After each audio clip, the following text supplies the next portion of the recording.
Welcome back to America Together Radio. Today we're talking about teams, not sports teams, not fantasy teams, real teams built around real projects. Which is important because campaigns, charities, businesses, and community organizations all depend on people working together. Exactly. Great ideas are valuable, but eventually somebody has to do the work.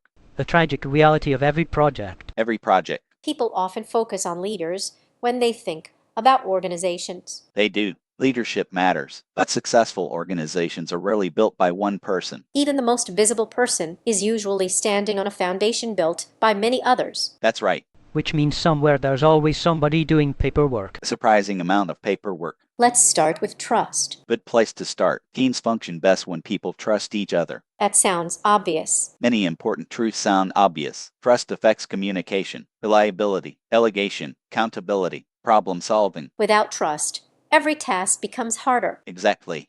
You start spending more time checking on people than working with people. That's a good observation. How is trust built? Usually through consistent behavior over time. Keeping commitments. Yes. Following through. Yes. Doing what you said you would do. Exactly.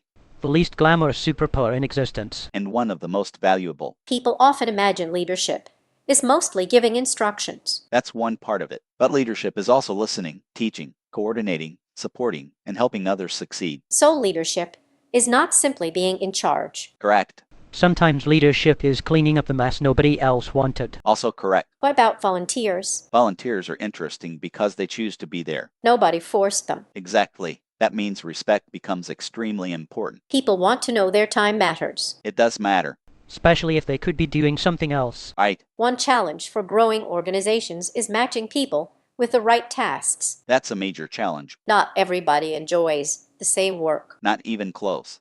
For example, I would be terrible at accounting. I believe that.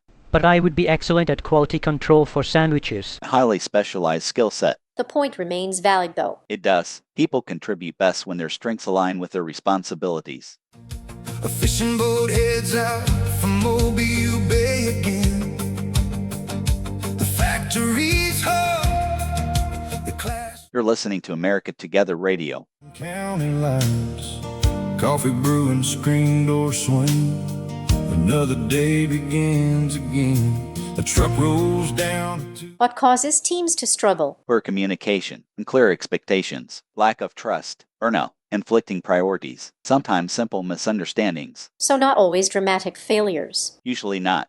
Sometimes two people just misunderstood each other and spent 3 weeks solving the wrong problem. That happens more often than people realize. What's one thing every organization should remember? People are not machines. They have lives, families, responsibilities, good days, bad days, Which means successful organizations need flexibility. and patience.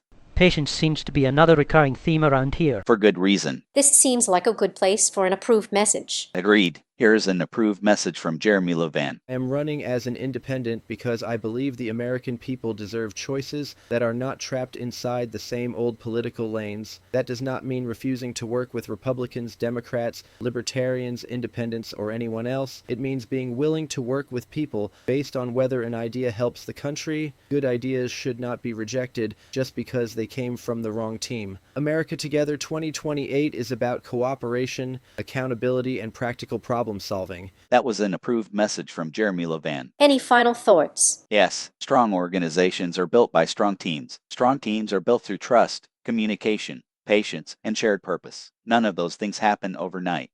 Which means building a team is less like flipping a switch and more like tending a garden. That's actually a very good comparison. What comes next? Next episode, we'll discuss what happens after ballot access and why getting on the ballot is only the beginning of a much larger effort.